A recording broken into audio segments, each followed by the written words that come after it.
샬롬, 우리 귀한 아침입니다. 사순절 넷째 주간 월요일 아침입니다. 말씀으로 우리 오늘도 함께 시작했으면 좋겠습니다. 누가복음입니다. 18장 15절에서 30절, 27절까지만 보겠습니다. 사람들이 예수께서 만져주심을 바라고 자기 어린아기를 데리고 오매 제자들이 보고 꾸짖거늘 예수께서 그 어린아이들을 불러 가까이 하시고 이르시되 어린아이들이 내게 오는 것을 용납하고 금하지 말라. 하나님의 나라가 이런 자의 것이니라. 내가 진실로 너희에게 이르노니 누구든지 하나님 나라를 어린아이와 같이 받아들이지 않는 자는 결단코 거기 들어가지 못하리라 하시니라.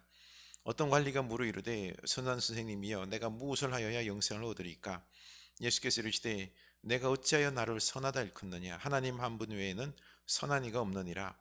내가 계명을 하나니 간음하지 말라, 살인하지 말라, 도둑질하지 말라, 거짓 증언하지 말라, 내 부모를 공경하라 하였느니라. 여짜오되 이것은 내가 어려서부터 다 지켰나이다. 예수께서 이 말을 들으시고 이르시되 내게 아직도 한 가지 부족한 것이 있으니 내게 있는 것을 다 팔아 가난한 자들에게 나눠주라. 그리하면 하늘에서 내게 보화가 있으리라. 그리고 와서 나를 따르라 하시니 그 사람이 큰 부자이므로 이 말씀을 듣고 심히 근심하더라. 예수께서 그를 보시고 이르시되 재물이 있는 자는 하나님의 나라에 가기가 얼마나 어려운지 낙타가 바늘기로 들어가는 것이 부자가 하나님의 나라에 들어가는 것보다 쉬우니라 하시니 듣는 자들이 이르되 그런즉 누가 구원을 얻을 수 있나이까? 이르시되 무릇 사람이 할 수 없는 것을 하나님은 할 수 있느니라. 아멘. 네. 오늘 우리 이번 주간 우리가 외워야 될 하나님 말씀 한번 보겠습니다. 고린도후서 12장 10절이죠.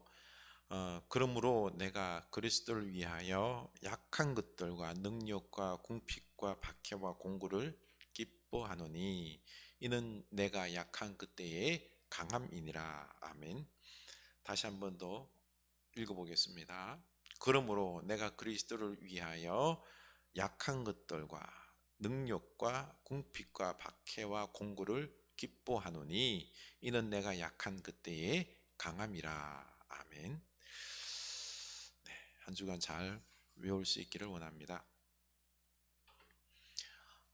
우리 다음 주간에 특별 아침 기도, 사순절 기도를 하게 되는데요. 특별히 우리가 나라를 위해서 중보기도, 개인들 그리고 가정과 교회를 위해서 열방을 위해서 기도했으면 좋겠습니다. 그래서 개인 기도 제목들을 제게 문자로 또 카톡으로 보내주시면은 제가 정리해서 우리 한 주간 열심히 기도합시다.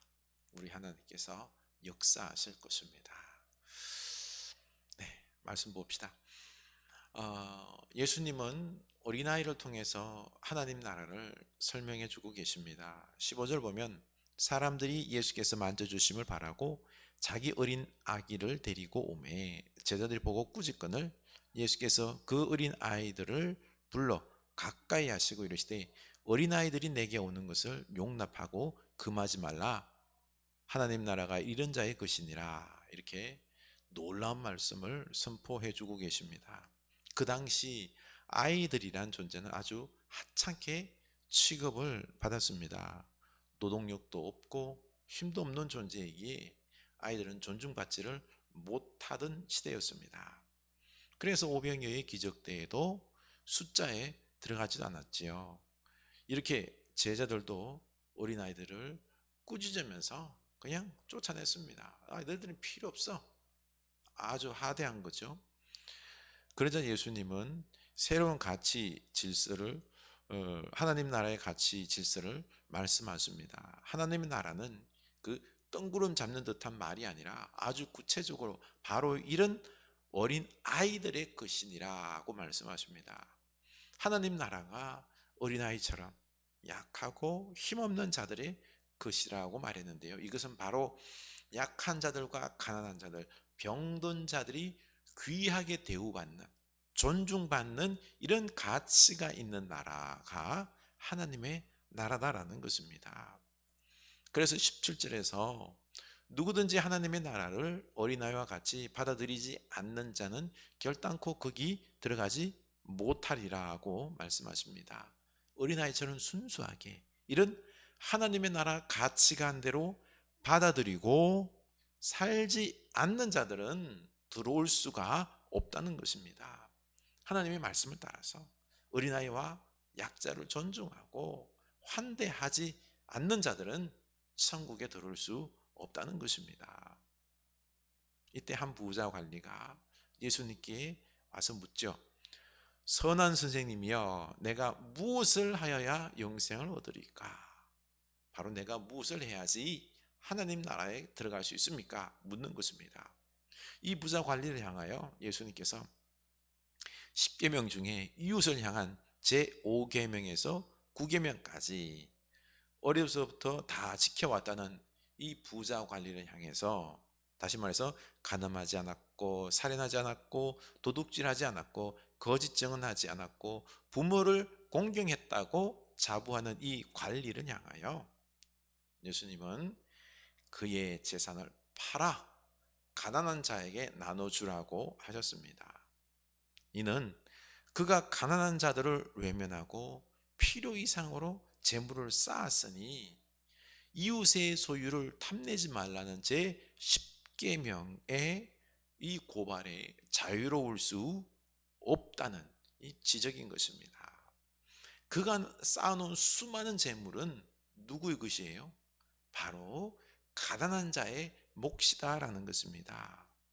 나눠줘야 할 이 부를 나누지 않고 내가 가지고 있다는 것, 그들의 가난한 자의 몫을, 재물을 탐낸 죄를 범한 것이다라는 것입니다. 22절에서 내게 아직도 한 가지 부족한 것이 있으니 내게 있는 것을 다 팔아 가난한 자들에게 나눠주라. 그래야 하면 하늘에서 내게 보화가 있으리라. 그리고 와서 나를 따르라 하시니 그 사람이 큰 부자이므로 이 말씀을 듣고 심히 근심하더라. 이렇게 이 부자는 예수님께서 네가 그 부를 재물을 쌓아두고 있는 것이 죄다, 이웃의 물건을 탐한 것이다 라고 지적하면서 이제는 그 부유함을 포기하고 나눠주라 라고 했을 때 그 부를 포기할 수 없었습니다. 가난한 자들에게 나눠주지 않고 이 약한 자를 돌보라는 이 하나님 나라의 가치관을 무시했던 것입니다. 결국 뭐예요? 하나님 나라를 포기하고 돌아갔다라는 것입니다. 그 당시 이 부라는 것은, 재물이라는 것은 내가 하나님을 잘 섬겨서 하나님께서 부어주신 복이다라고 생각했습니다. 부는 내가 신앙이 있다라는 증거였던 것이죠. 그래서 이 부자 관리는 자부심을 가졌던 것입니다. 나는 하나님을 잘 섬겨서 내가 부자가 되었다라고 생각했던 거죠. 그리고 십계명을 잘 지켰으니 당연히 하나님 나라가 내 것이다, 나는 하나님 나라 백성이다라고 생각했습니다. 그런데 그는 하나님 나라의 가치관을 실상은 따르지 않았습니다. 가난한 자와 어린아이와 같은 약자들을 존중하고 섬기지 않았습니다.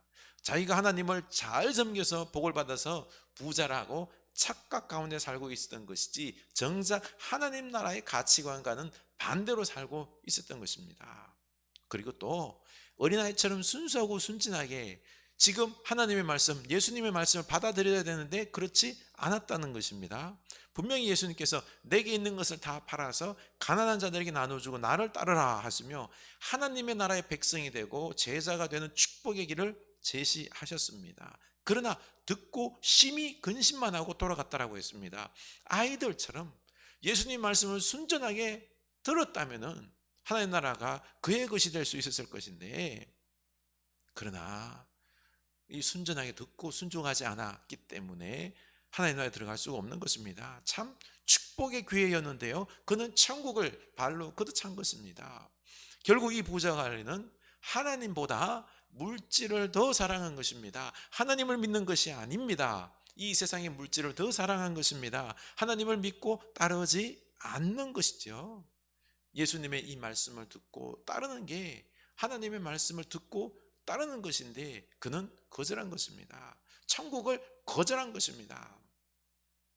그래서 유명한 말씀을 하셨죠. 24절, 재물이 있는 자는 하나님 나라에 들어가는 것이 얼마나 어려운지 낙타가 바늘기로 들어가는 것이 부자가 하나님의 나라에 들어가는 것보다 쉬우니라. 이렇게 부자가, 즉 돈과 재물을 최고로 사랑하는 자들이 하나님 나라 들어가는 것은 불가능하다는 것입니다. 왜냐하면 그들은 돈과 재물을 믿지, 사랑하지, 하나님을 사랑하지 않기 때문에 그렇습니다.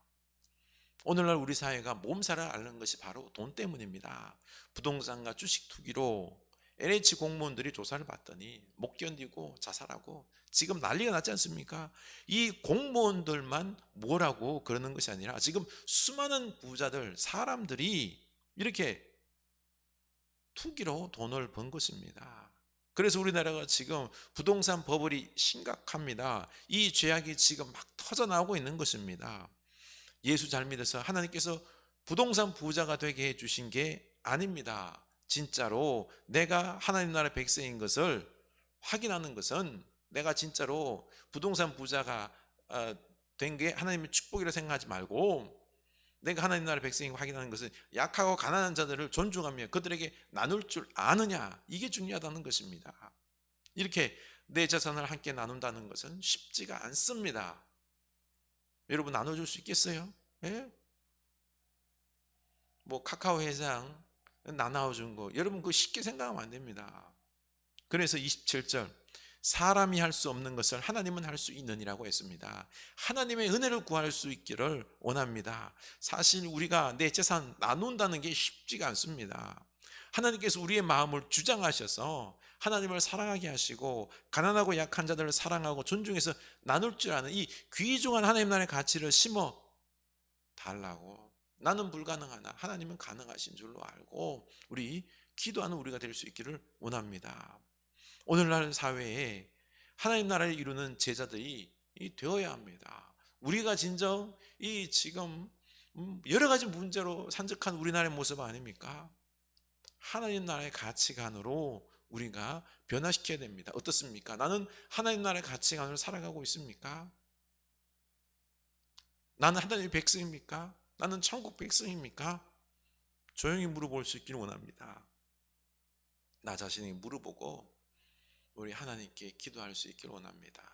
주여, 제 마음에 하나님 나라의 가치를 따라서 어린아이처럼 순전한 마음으로 그 말씀을 믿고 따라 순종할 수 있는 그 마음 주십시오 라고 기도할 수 있기를 원합니다. 하나님이 하십니다. 기도합시다. 하나님 아버지, 부자 관리는 진정 나는 하나님을 잘 믿고 있다라고 생각했습니다. 하나님이 주신 축복으로 부자도 되었고 십계명도 잘 지켰기에, 그러나 그는 자신 마음속에 중심에 아킬레스건을 몰랐습니다. 하나님보다 더 사랑하는 것이 돈이 있다는 것, 재물이 있다는 것, 재물을 최고로 사랑하는 것을 몰랐습니다. 그는 하나님을 사랑하고 섬기는 것이 아니라 돈을 사랑하고 섬겼던 것입니다. 주여, 그 부자에게 기회가 왔습니다. 이 모든 것을 가난한 자에 나누어주고 주님을 따를 수 있는, 천국에 들어갈 수 있는 기회. 주여, 하나님 나라는 뜬구름 잡는 것이 아니라 바로 우리 삶 속에서 사랑하고 나눌 줄 아는, 이 하나님 말씀대로 살아갈 수 있는 이것이 바로 우리가 하나님 나라 천국 백성의 모습인 줄로 압니다.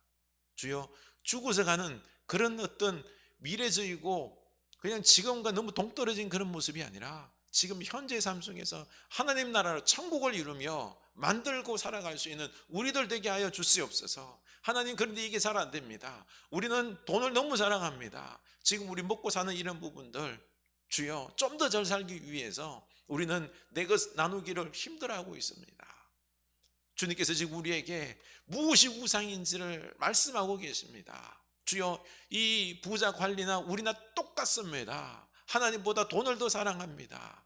주여, 우리가 이것을 인정합니다. 용서하여 주시고, 저는 이것이 불가능하오나 예수 그리스도께서 가능한 줄로 아오니 회개케 하여 주시고 나눌 줄 알게 하여 주시고 천국 백성으로 살아갈 수 있도록 인도하여 주시옵소서.